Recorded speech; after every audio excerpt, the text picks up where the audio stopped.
Britain বর্তমানে একটি রাজনৈতিক ঘূর্ণিঝড়ের মধ্যে। ছোট নৌকায় আসা শরণার্থী ও অনুপ্রবেশের বিষয়টি আলোচনার কেন্দ্রবিন্দুতে থাকা সত্ত্বেও দেশের অর্থনীতি ক্রমেই দুর্বল হয়ে যাচ্ছে। ডানপন্থী ও চরমপন্থী রাজনীতিকরা এই পরিস্থিতি নিজেদের স্বার্থে ব্যবহার করছেন, যার ফলে মুসলিম কমিউনিটির উপর ঘৃণাপূর্ণ ঘটনার সংখ্যা বেড়েছে।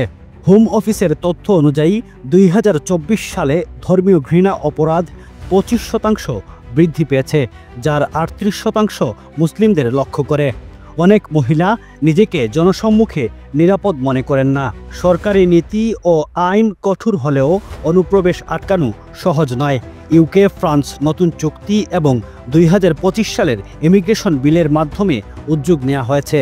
তবে রাজনৈতিক মনোযোগ অনবরত ইমিগ্রেশনের দিকে থাকায় দেশের অর্থনৈতিক সমস্যাগুলো তেমন গুরুত্ব পাচ্ছে না। ব্রেক্সিটের কারণে উৎপাদনশীলতা 4% কমেছে এবং বাণিজ্য ক্ষতিগ্রস্ত হয়েছে। বিশ্লেষকরা বলছেন, শুধুমাত্র সীমান্ত ও অভিবাসন নিয়ে মনোযোগ দিলে বাস্তব অর্থনৈতিক চ্যালেঞ্জগুলি উপেক্ষিত হচ্ছে। মুসলিম সম্প্রদায়ের নিরাপত্তা ও দেশের অর্থনৈতিক পুনরুদ্ধার দুটোরই সমাধান দরকার। Looking to expand your business in the UK? Start with UBM. Expand with confidence.